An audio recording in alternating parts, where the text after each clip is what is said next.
So now we're going to hear the story that is repeated many times throughout northeastern Illinois. Alfred Wright, Alfred White is a worker leader from Warehouse Workers for Justice. He will share his story regarding the challenges of commuting between Chicago and suburban warehouses.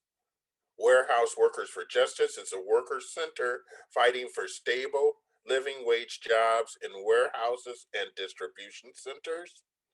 And then Alfred will be joined briefly, and there'll be a bit of dialogue and enhancement with our team member from Active Trans, Alex Perez, who will center the workers' story with some regional data and maps to illustrate how this issue is replicated throughout the region. You know, there's job growth in areas without public transportation, and there are communities full of potential workers who are burdened by the high cost of having a home and a car while living on inadequate wages. How can we get these workers to the jobs, and how can we connect the jobs to the worker? I'd like to introduce Alfred now. Hi, my name is Alfred White. I'm a central warehouse worker, and I've been working in warehouses for at least 5 years now. And during the pandemic, I'm going through right now at this time in my life when I'm trying to get back and forth to work because my car is down. It's taking me 6 hours. I have to leave out at 12 a.m. to start a job at 6 a.m. in Menasha Bolingbrook Furniture, okay? And because I have to travel so much commute time, I'm not able to get 40 hours because my body is breaking down. I'm not able to get enough rest. And it's not the workload, it's the commute load. I'm working 8 to 10 hours, but I gotta commute 6 hours round trip. I don't understand. That makes no sense. And it just makes no sense. I guess that's it for now. I think that's it. Do you want to add why you travel for work? Why I travel for work? I travel for work to pay my bills. It's like I was getting 40 hours before the pandemic. I was getting 40 hours and more. And now with the pandemic and people not coming out and people forced to stay in or mandated to stay in, it's affecting everything in every way. And so, whereas before it was taking me 2.5 hours to get to work before the pandemic, now it's taking me an extra 4 hours. Yes, Alfred, this is a very compelling story. I wondered if you could share two aspects of your commute that people have shared with me, if you'd be comfortable in doing so. One is I understand there's a small ecosystem of private van operators that make connections to people. And then I'm assuming when you talk about leaving at around midnight, 12:30 a.m., you're making connections maybe with the last bus that takes you from one place to another, and maybe there's another bus to catch. It sounds like the schedules just don't work out for you. Right, okay. Yeah, exactly. It's like even in the city, not only the pace in the suburbs, even in the city. I live by the lake, and I have to leave out there early because I got to walk from South Shore Drive to the Dan Ryan in the morning. But when I get there, when I get to one end of the thing, I gotta wait another hour for the pace bus. It's it's crazy. I'm about to be homeless and have to give my car up if something doesn't change because I'm not getting 40 hours. I'm trying, I'm getting up, I'm going, but my bus is getting me there. If I keep getting there late, they telling me they don't need me no more. Do not return. You know, I'm being forced in a situation where where I'm gonna be homeless, and I'm an essential worker that I haven't had time to take off to file for the 2019 tax. Or wait a minute, would that have been 2020? For the 19, anyway, for the last 2 years, I haven't been able to Right. I haven't been able to file it because it was like I went in the store one day to get some food and wasn't nothing there. It was an off day. I went to several stores. I was trying to get something. This when the corona first hit. And so from that point on, I just started going to work, going to overtime, you know, and I just never got, so I never have this, I don't have a stimulus or nothing, that stuff to help back me up right now. Why you switched shifts recently? Oh, and I've been having to switch shifts in order to keep my rent paid because I'm not getting, and switch companies too, because I'm not getting enough work. It's like the companies are canceling the orders because they're not getting enough people there in the suburbs. You see what I'm saying? The agency called me the night before and said, we got work for you. But the previous day, they didn't have enough workers. And so now they called in a counseling. Because people can't get there. We not getting there. They can't get enough people there. Yeah, these problems are multiplied many times over, I'm sure, and I really thank you for sharing some of the personal challenges of your story. And I want you to stay with us as Alex shows us what your story, Alfred, means on a more global level for people who are similarly situated throughout greater Chicagoland. Thank you, Alex? Alfred. Thank you, Robert.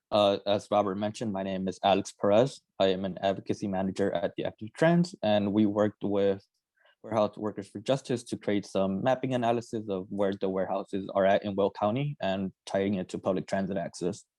So from looking at this map that I created, the green dots show the existing warehouses in Will County. The orange dots are showing the planned warehouses that are coming in.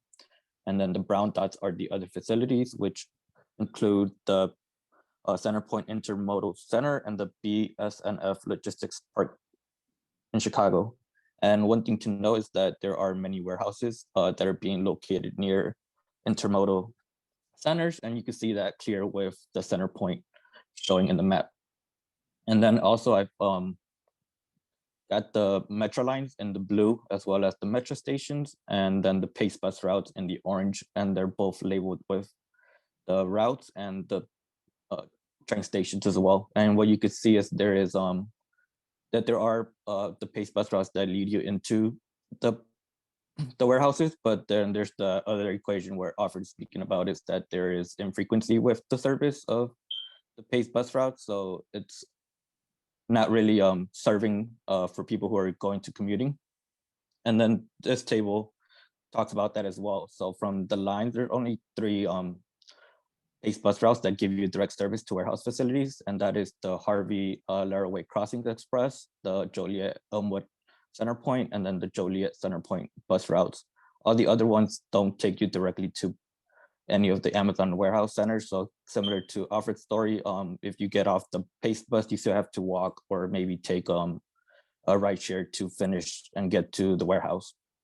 And there's also infrequency with the bus service as well. Some of them only come on weekdays once or twice. And then there's some routes that only come every half hour that are pretty much more frequent. And then there's some routes that only come every hour. So if you miss your bus the first time and you're working kind of outside of the first shift, you're kind of be missing out on your job for the day and probably getting there late or having to pay extra. Another thing to note as well too is that not all of these Pace bus routes have a weekend service. So if you work on the weekend, how are you going to be getting to work? That's another question that arises. And another thing to mention too is that many of those routes for Pace pretty much function for the 9 to 5 white collar commute into the loop. So for those who are doing kind of the reverse commute, the service just really isn't there. And then this map is kind of showing the annual cost for what it would take for someone to commute from the south side of Chicago. So speaking to the warehouse workers justice, there's many people similar to Alfred who live in the south side of Chicago and are commuting to the suburbs to get to a warehouse, to their job. So we wanted to look at what is the cost like for that type of analysis. And what you could see is that if you're commuting from like Englewood to the Joliet Marsh Amazon warehouse, you're spending about $7,000 just on commuting by car. And if someone is doing that by public transit, you could do this, you're doing the same commute for a 45-mile commute, it's about $3,000. And this also takes into account the Fair Transit South Cook pilot program that gives you the Rock Island and the Metro Electra 50% discount on the ride. So this already counts into that as well. So you're saving a lot more money, making the trip more affordable than what it would be. Next slide. And this map, same analysis, but this is going from the south side of Chicago to Joliet, the Amazon warehouse DCH6. So for a 35-mile commute, you're spending about $5,500 driving. And then for public transit, you're spending about $3,000. So you're saving a little bit over $1,500 if you're taking public transit from the south side of Chicago to the Joliet Amazon warehouse. Next slide. And then this one is for a 30-mile commute. So same distance from Englewood to University Park. So if you're taking the metro, if you're driving, you're spending about a little bit over $4,500 for commuting by car. And if you're taking public transit, you're spending a little bit under $3,000. So you're still saving more money, but at the end of the day, the waiting is definitely a factor that makes the trip a lot longer, even though it is cheaper than driving by car. That is a big factor probably to why a lot of people aren't taking public transit and taking advantage of a more affordable way to get from the south side of Chicago or the southern suburbs to one of these warehouses. And going off of what of the van service as well too, is that from one of the other lead workers for Warehouse for Workers Justice, they spend about $50 a week to get from using that private van service to get to and from work. So for kind of a yearly basis, they're spending about $2,600, which could be a little bit more than public transit, but it does give them the reliability of getting to and from work. Well, thank you for that analysis, Alex. It certainly illustrates and paints a background and makes really more crisp the personal story that Alfred shared. And it was an interesting pairing. You know, two quick things just to highlight that we didn't engage in this discussion is what might be the role of some of these employers to help fill in the gaps in these transportation issues that we're focusing, but we're not going to really delve into that today. We'll have to reserve that for another time. And the other item to consider as we transition here is even though we promote public transportation, this offers a relief to the automobile congestion that I know is out there. I haven't driven in a year, but I've been listening recently to the commuter reports, and it sounds like things are worse than ever when I listen to the different radio stations. So, having a robust public transportation system not only benefits the consumers of public transportation and makes our society more sustainable and equitable, but it also relieves the congestion that I know is out there and has reared its ugly head.